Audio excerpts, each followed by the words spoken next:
Assalamualaikum warahmatullahi wabarakatuh. Perkenalkan, nama saya Muhammad Rifki Pandi, NIM B1B1230111. Saya akan menjelaskan BPT bab 3 saya, Tata Kelola Keuangan Pemerintahan. Itu yang pertama, anggaran pendapatan belanja negara. Dari sini kebijakan APBN Indonesia terutama dalam konteks Orde Baru telah menjadi instrumen utama dalam mengatur pembangunan ekonomi dengan fokus dan stabil, pertumbuhan dan pemerataan. Pengalokasian dana melalui APBN mencerminkan tujuan dan prioritas pembangunan dengan peran penting perpajakan dalam mengumpulkan penerimaan negara. Dengan pola anggaran yang seimbang dan alokasi yang tepat, APBN berdampak pada struktur perekonomian Indonesia yang berubah dari agraris menjadi lebih industri dan berimbang secara sektoral. Selanjutnya ada APBN masa Orde Baru, yaitu terbagi jadi dua. Yang pertama, penerimaan rutin terdiri dari pajak langsung, misalnya pajak penghasilan perseroan. Selanjutnya ada pajak tidak langsung, misalnya pajak penjualan barang mewah, dan penerimaan pajak. Penerimaan pembangunan terdiri dari bantuan program dan bantuan proyek. Yang kedua ada pengeluaran rutin meliputi belanja pegawai, belanja barang, subsidi daerah otonom, pembayaran bunga dan cicilan utang, dan lain-lain. Pengeluaran pembangunan contohnya terdiri dari pembiayaan rupiah dan bantuan proyek. Slide selanjutnya ada APBN menjelang akhir masa Orde Baru. Pada masa Orde Baru, sistem APBN tetap mempertahankan dua sisi, penerimaan dan pengeluaran. Yang pertama, ada penerimaan dalam negeri dibagi menjadi penerimaan dari minyak bumi dan penerimaan di luar minyak dan gas alam. Penerimaan di luar minyak dan gas alam meliputi pajak atau pajak penghasilan, PPN, bea masuk, cukai, pajak ekspor, pajak bumi dan bangunan, pajak lainnya. PNBP bisa disebut pajak penerimaan buku pajak, dan laba bersih minyak. Penerimaan pembangunan tetap berupa bantuan program dan bantuan proyek. Yang kedua, pengeluaran terdiri dari pengeluaran rutin, terdiri dari gaji pegawai, belanja barang, subsidi daerah otonom, bunga dan cicilan utang, beserta pengeluaran rutin lainnya seperti subsidi BBM. Contohnya pengeluaran pembangunan tetap terdiri dari pembiayaan rupiah dan bantuan proyek. Selanjutnya ada APBN masa Orde Otonomi Daerah. Beberapa hal penting terkait APBN era otonomi daerah meliputi 3 hal. Yang pertama, pertanggungjawaban atas pemungutan pajak dan pemungutan lainnya oleh pemerintah untuk memperkuat proses pembangunan ekonomi. Yang kedua,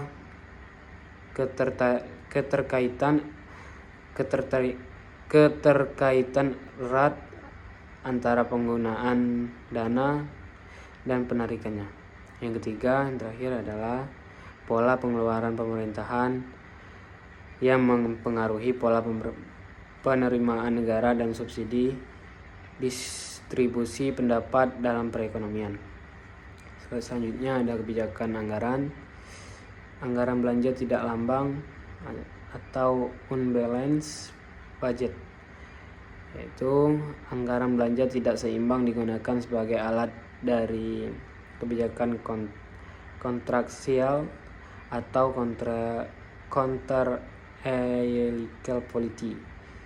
Kebijakan anti konjungtur dilakukan dengan mengubah besar pengeluaran pemerintahan dan pajak untuk meredakan fluktuasi produksi pendapatan dan kerja.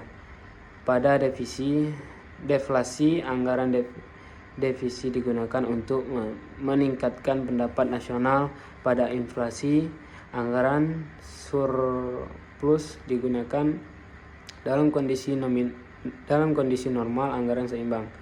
Yang kedua ada anggaran belanja seimbang atau balance budget. Anggaran belanja seimbang disusun agar setiap pengeluaran pemerintahan dapat dibiayai dari pajak. Balance budget multiplier. Yang pertama, satu, dengan setiap kenaikan dalam anggaran belanja seimbang akan mengabulkan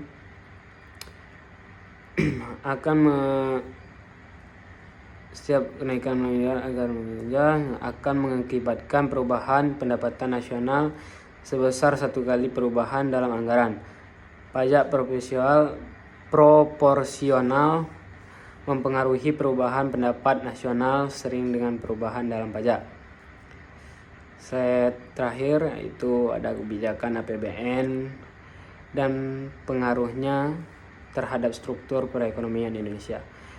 Pengalaman sebelum Orde Baru di Indonesia mengajarkan bahwa kebijakan devisi financing dalam pembelanjaan membawa perekonomian ke inflasi parah, stagnasi pembangunan dan keseluruhan sosial serta politik. Orde Baru menanggulangi masalah ini dengan menerapkan anggaran belanja yang seimbang, yang dinamis, dan trilogi pembangunan, stabilitas nasional, pertumbuhan ekonomi dan pendapatan,